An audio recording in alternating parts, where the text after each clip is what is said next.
Welcome to the BixeLab launch. Thank you all for coming in. So one of the things which is exciting about BixeLab is it's a very timely service, we believe, because there's an increased need globally around the use of biometrics, identity, particularly in this COVID-related era, and particularly for remote onboarding style solutions.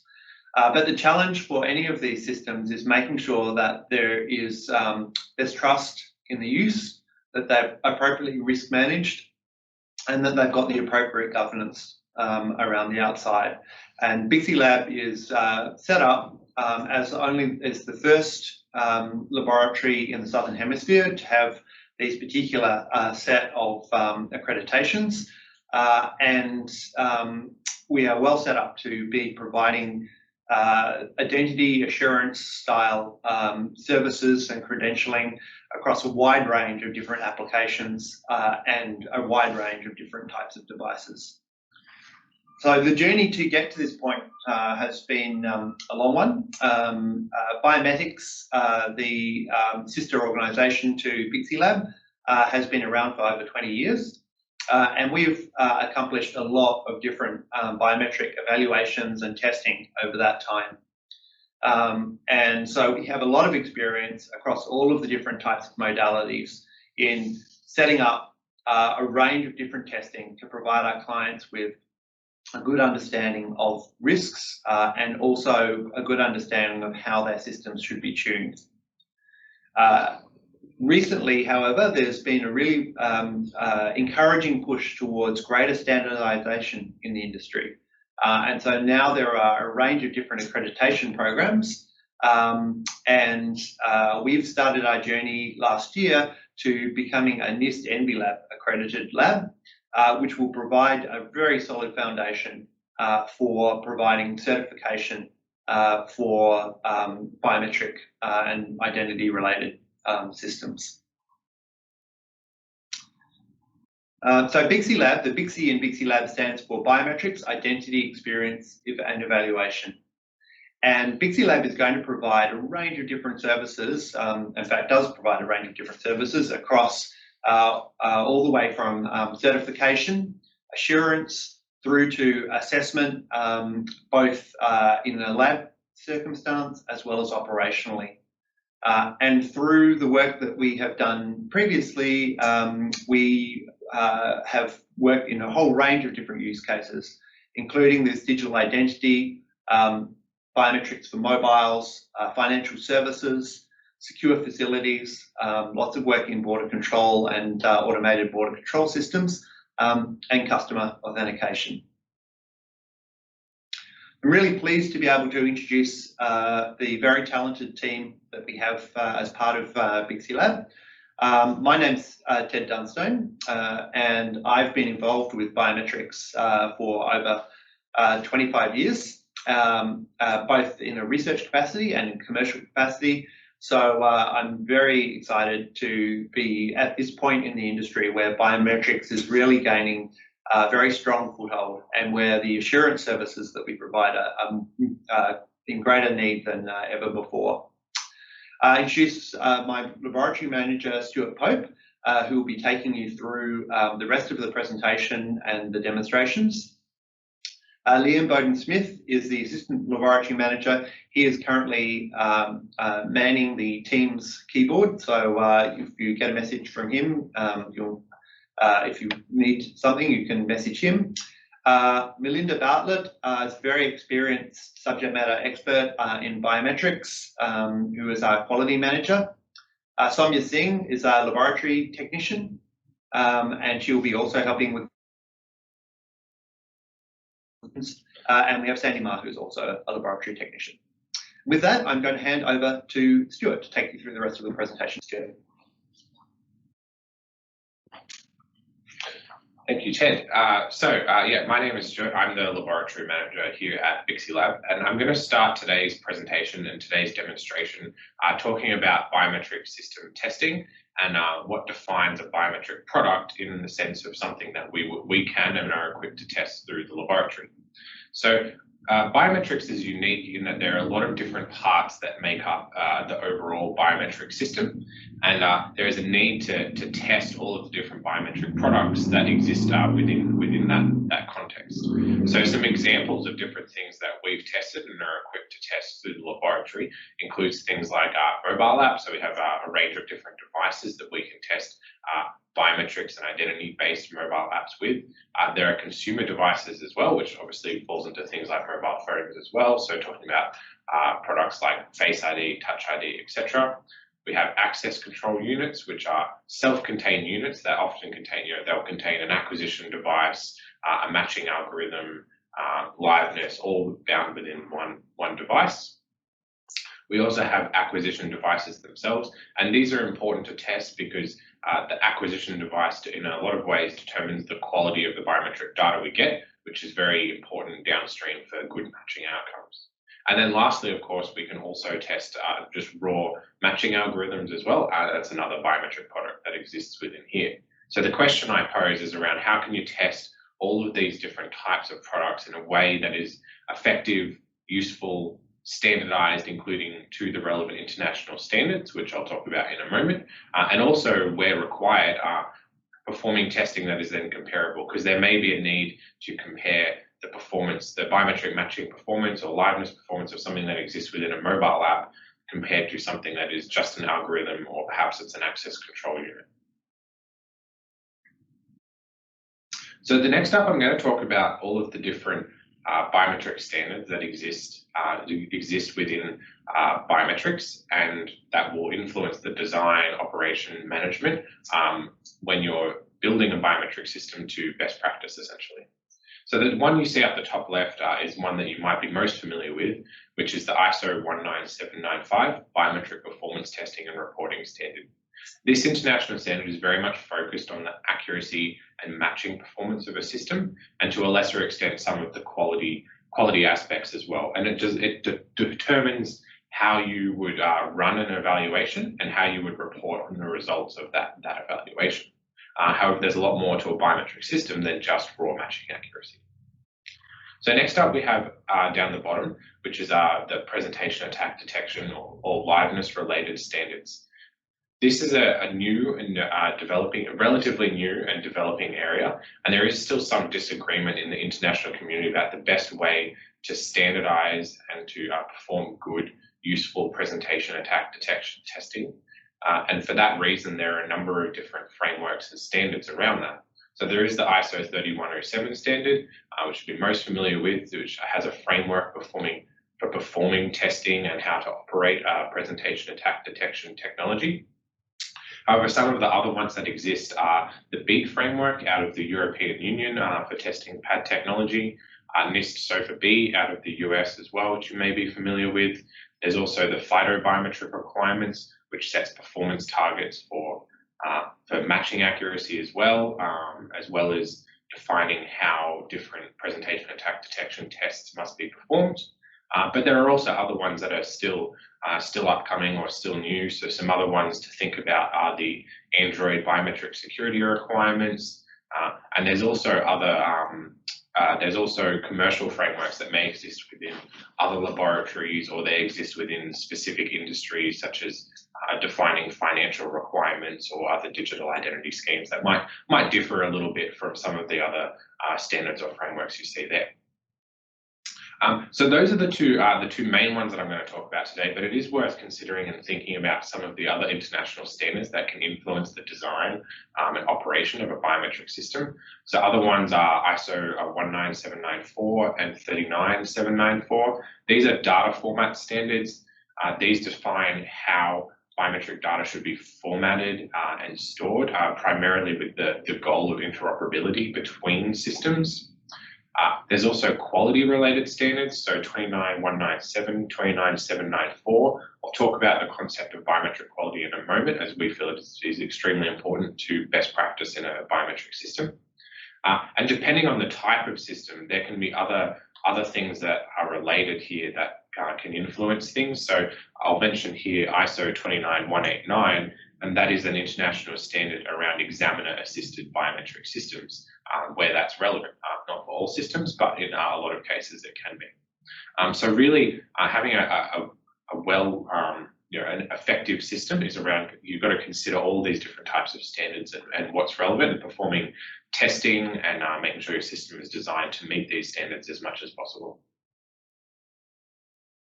So next up, I'm going to talk about the BixeLab Journey, just at a bit of a high level here.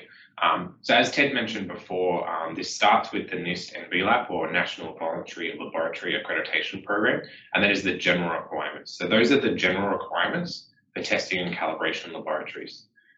That program is very much just the ISO 17025 standard that defines the requirements for testing and calibration laboratories, around how systems that need to be in place for managing quality, repeatability, and the integrity of experiments that are performed within the laboratory. And then the extension of that we're going through for our end result is the still within the NVLAP program, but around the requirements for biometric testing laboratories.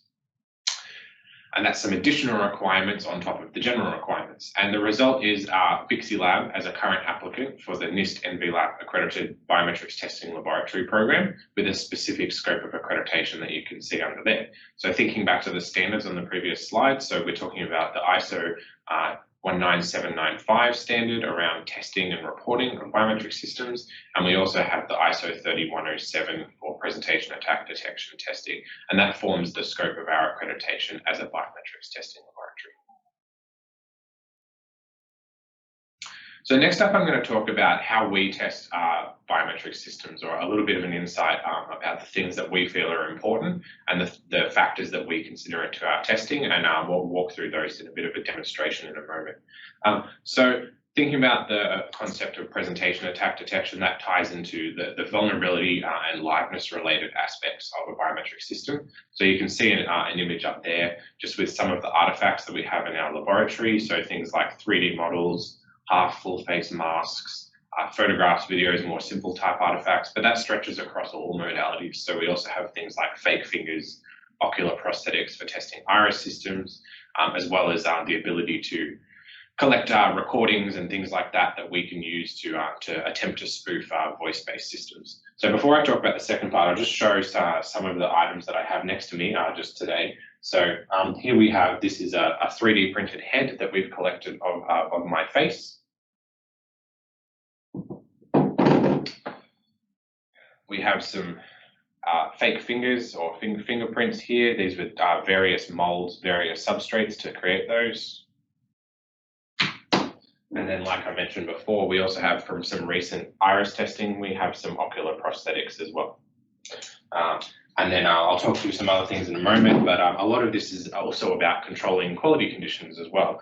So we also have in my hand here, this is a sound meter essentially. So it's important for us to record environmental conditions in particular, and so this one will record sound, so we can use that when we're attempting to perform testing on a voice-based system, for example. So with that, the other part that I talk about is the quality factors. And a lot of this is about the interrelationship that exists between quality factors of biometrics and the vulnerability and liveness. Because where you do not have good quality data, you're more likely to have performance problems, which is both from a usability perspective, but also from a security perspective. And you can break down the quality aspects in a number of different ways. I'll talk through just some high-level categories there that we often talk about and the way that we often classify things. So we talk about population demographics. This is where you talk about things like age, gender, ethnicity within a biometric system and how that might affect performance. That's where you play into very topical modern things like talking about bias, etc. We talk about application factors. This is very much tied with usability. So things like a user's familiarity with the system impacting the way in which they use it and affecting the quality. We have user physiology, which is what are generally unchangeable characteristics of a person's appearance. So this might be something like scars, eye color, etc. So it's sort of unchangeable type characteristics.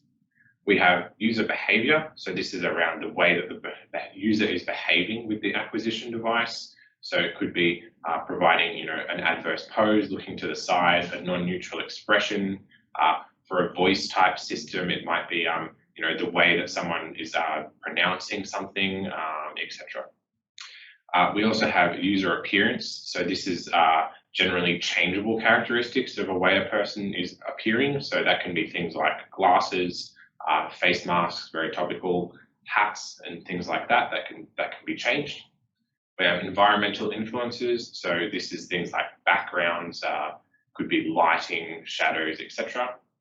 And then lastly, we have the sensor and hardware. So this is focused on where we have different types of acquisition devices. They introduce different quality aspects. So a camera may, for example, produce a different type of image or a different quality of image compared to another one, and that affects our downstream matching outcomes as well. So in summary around the testing, what we look at is that relationship really between vulnerability and liveness and those quality factors. And where something you might be testing presentation attacks and they may be detected consistently, if we manipulate those quality factors, we may get quite a different result. So now I'm going to talk about the types of services that we provide through BixeLab that exist within our scope of accreditation. So the first one is around performance testing. So this is the ISO 19795 standard, and that defines 3 different types of evaluation that we're going to walk through, and I'll provide a bit of a demonstration in a moment. And the first type is a scenario evaluation.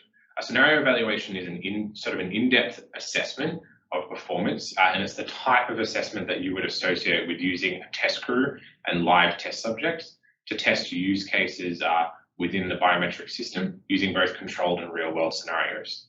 So an example for you might be a mobile app that is provided, to a test subject, within the laboratory, and they walk through the sort of end-to-end process of the biometric acquisition and the matching and getting the full outcome. This type of evaluation is extremely important because it can uncover usability or vulnerability type issues that you would not necessarily find through other types of evaluation, and particularly around that because it can often be very subtle changes around the front end or different things like that might influence the outcomes and introduce problems that you won't get just from performing a matching exercise. And the outcomes of that type of testing is we perform testing that is in compliance with the 19795 Part 2 standard using our BixeLab testing methods. And then we also provide a performance report that is built to the ISO 19795 Part 1 reporting standard. Those are the outcomes that we provide from that type of evaluation. Next up is the technology evaluation. So a technology evaluation is what you might be familiar with a NIST FRBT style evaluation. And this is the type of testing where you provide us with a piece of technology, a matching algorithm essentially, and then you either provide us with a data set or we use our data sets in-house to perform matching of those sets using that technology and then report on the results.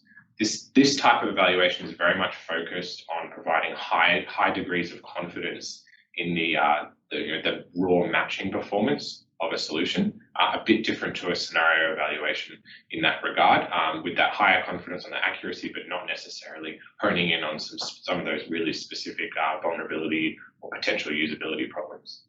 That also comes with a report that is again to the 19795 Part 1 reporting standard.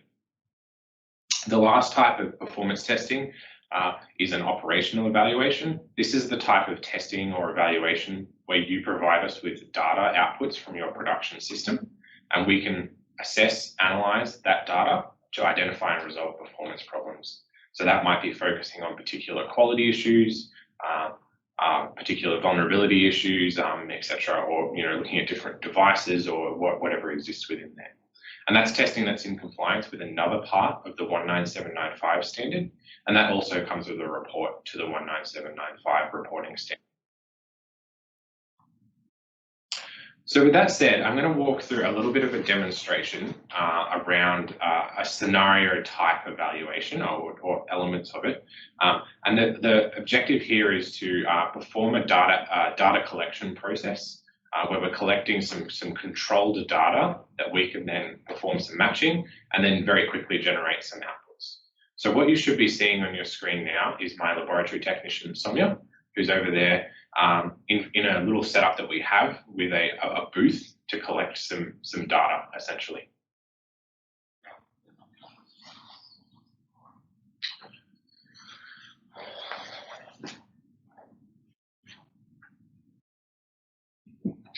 So with this, we have someone against a relatively plain wall.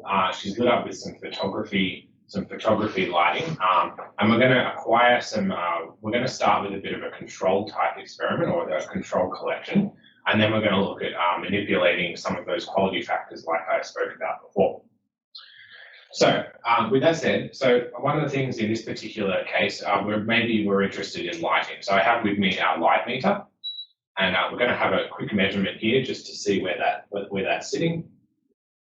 So sitting in that chair in front of that photography lighting, we're reading about 500 lux, which is about what we want for this type of testing. A normal office environment being between 400 to 600 lux, so 500 lux is perfect for what we want for a control experiment in those types of conditions.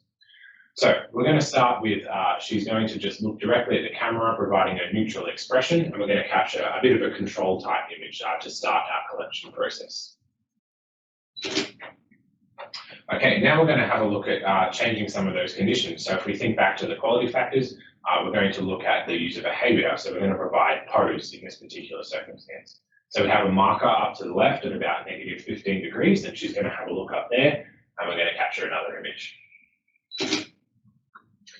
And now she's going to look up to another marker up the top right, so at 15 degrees in the opposite direction. And still within this user behavior, she's going to look directly at the camera and provide a big smile, non-neutral expression.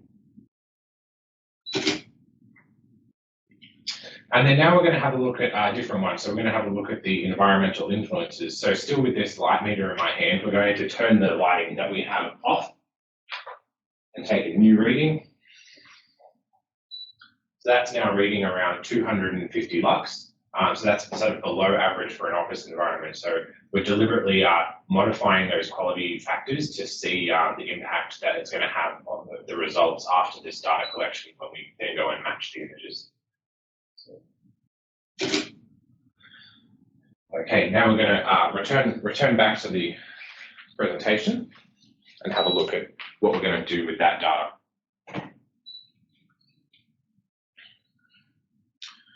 So what we've just done is we've just collected, we've performed that data collection process, and in a short amount of time using our controlled setup, we've collected a number of different images that we're then going to have a walk through that matching process and turn it into some analysis and reporting.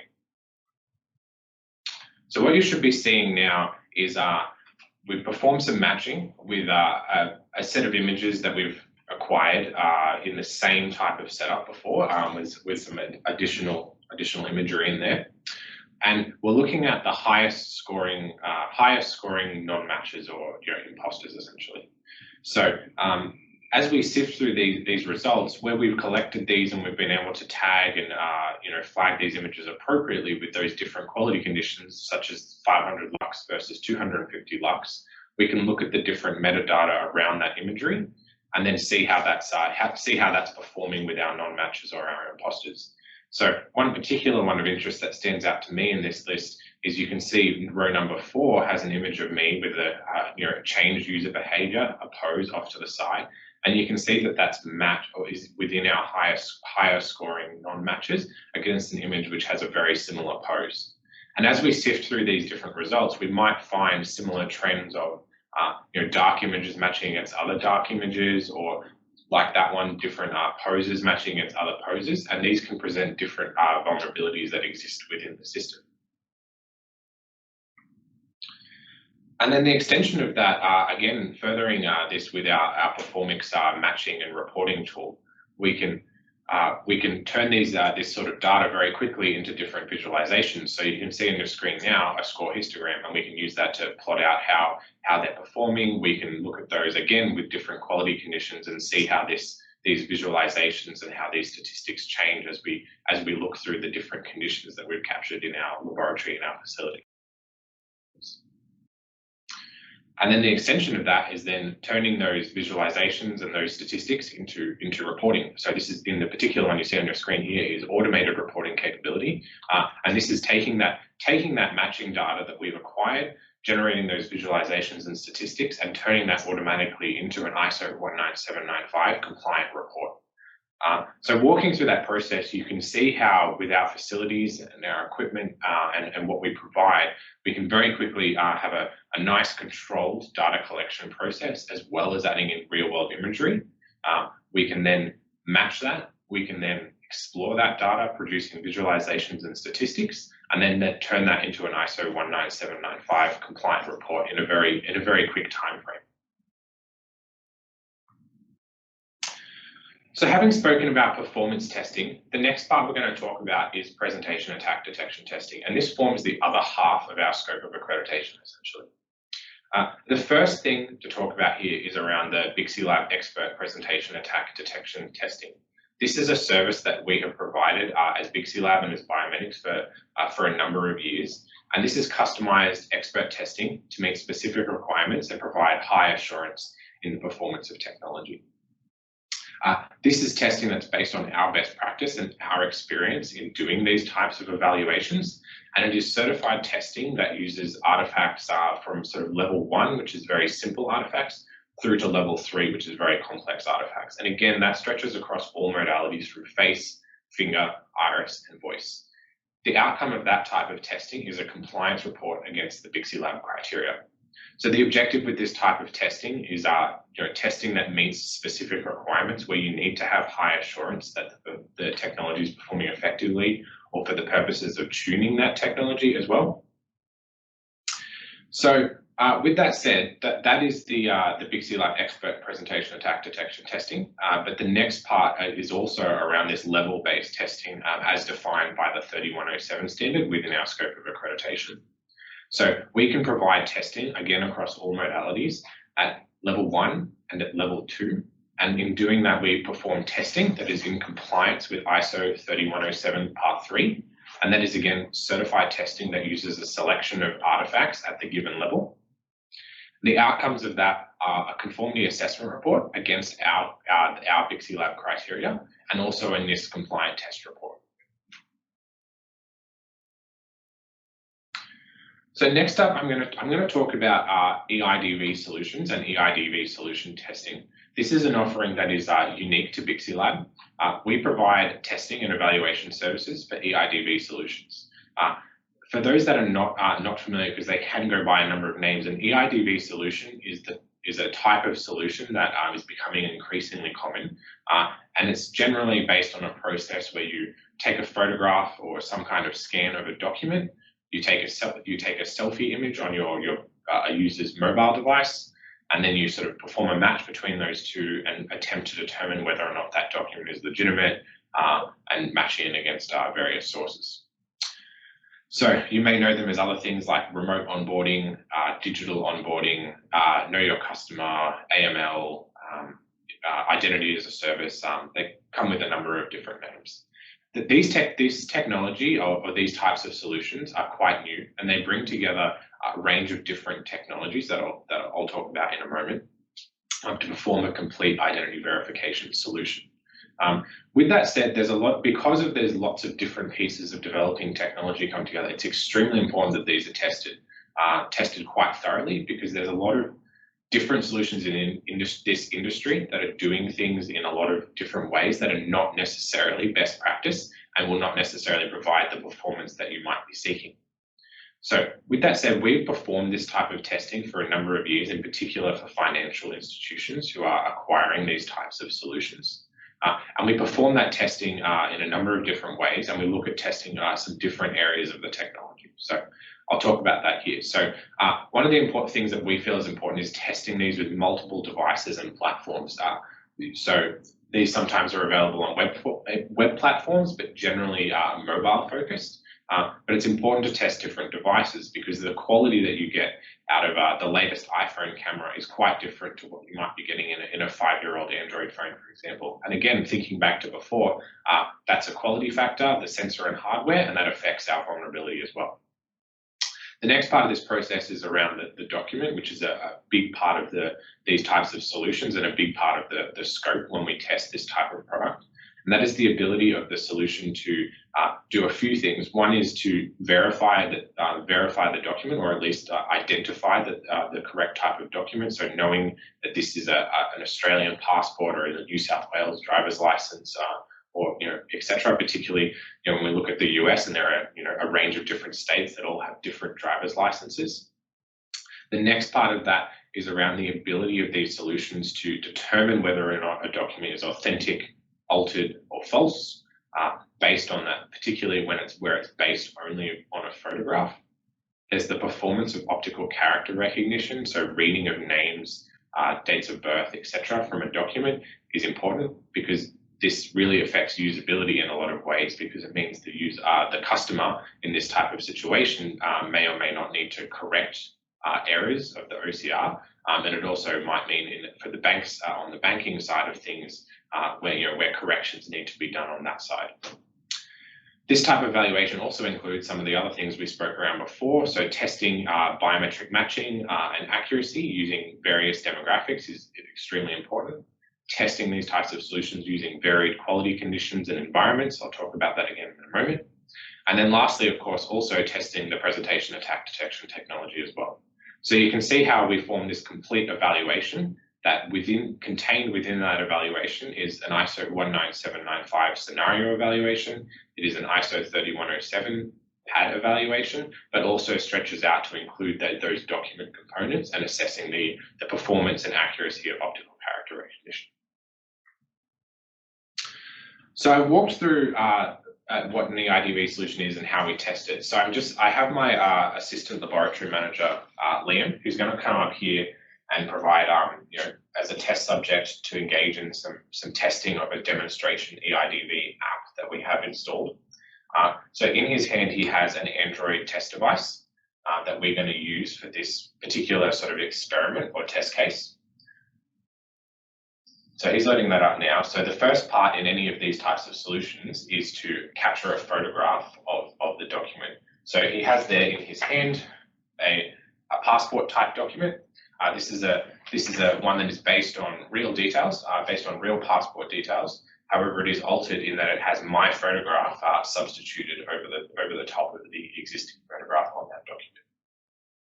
So as he's capturing that document, you can think about different scenarios where with different types of documents, because when we test these types of solutions, we always look to test a range of different types of documents, particularly where the end solution is going to accept a lot of different types of documents. Some of the considerations here are the differences between driver's licenses and passports. So passports generally more difficult to spoof. In this type of situation, it can be easier to convince a solution that it is a real driver's license when it is not. But there's also other factors to consider, such as the types of the countries or country of origin of different documents as well. So where a solution may be very effective, so in an Australian context, for example, it may be very effective at taking a photograph of an Australian passport and determining whether or not that's real. Where it's presented with perhaps a passport from the United States, it may be far less effective at determining whether or not that's real. And that varies a lot between the different solutions and the technology that they have. So Liam's just completed that process there. So you can see in this particular one, it's accepted that false document as a genuine one. So the next part in this process is providing a selfie, essentially. So we're going to combining a few test cases here together for the demonstration. Liam's donned a half face mask of myself and is now engaging in the selfie process. So we're going to see what the result of this particular presentation attack is, but it's also worth thinking as well about the different quality factors that are going to influence the way that this performs. So he has this half face mask on. We're going to look at the result, but where we do different tests and experiments, we might vary the quality, because we might find that this mask will be detected, but if we were to change like the lighting conditions, the pose, or other different aspects of the quality, we might find it might be much more likely to be falsely accepted. And it's important to remember that this goes for both the face as well as the document, because in these types of solutions, the customer or in potential fraudster in a lot of ways is responsible for the acquisition of the document and the selfie. And in doing that, they are responsible for determining the quality of the matching, what they're going to be matching against, if that makes sense. So they're controlling that document photograph as well as the selfie. So having a look at the result there, of that one, we've provided a sufficient quality image to match, which is good.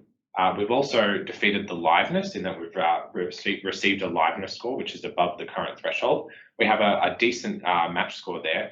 However, it was not sufficient to match. But as I said before, you can see where we vary the quality conditions, we might start seeing different results where that image may start to match as well.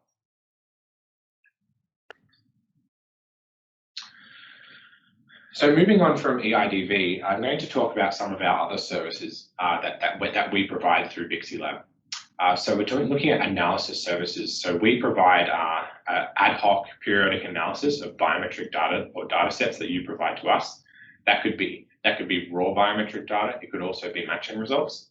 And we can provide analysis services to investigate potential performance problems, quality, or vulnerability issues within that data.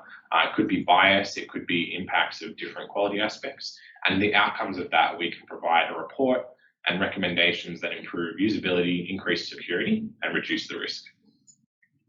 Next up is around training services. So we can provide in-person and remotely delivered training on topics within biometrics and identity. Within that, and we provide that type of service already in a lot of parts of the world. And we also note in this part that this type of training is increasingly important for digital identity and biometrics-based schemes, and specifically, at least within an Australian context, it is mandatory in some cases. So we have a new digital identity framework, the Trusted Digital Identity Framework in Australia, and in doing that, there are mandatory biometrics and identity training components of that for relevant staff that are engaged within the TDIF framework. Next up is around governance. So we provide support and services that ensure good governance of biometrics and identity systems. So that can be around establishing good management frameworks to ensure that roadmaps and things like that for system upgrades, thresholds are changed appropriately and good processes are in place to do that. Biometric systems are inherently probabilistic. They're always dynamic, always changing, and having good governance over them is extremely important. We can also provide periodic and ongoing assurance reporting, so a bit like the operational evaluation I spoke about before. So this is the type of situation where you provide us data on a periodic type basis. We provide the assurance by analysing that data to make sure it's continuing to deliver on the performance outcomes that you're seeking. And then lastly is around security review and red team review. So we can provide assistance with red teaming exercises, so evaluations or security assessments where you're very specifically interested in seeking ways to break that system. So you can then perform a security review and implement appropriate mitigations on your biometric or identity system. So with that, I'm going to thank you for attending the demonstrations. I hope that was useful. I'm going to hand over to Ted, who's going to provide a summary, and then we'll revert to questions. Thank you.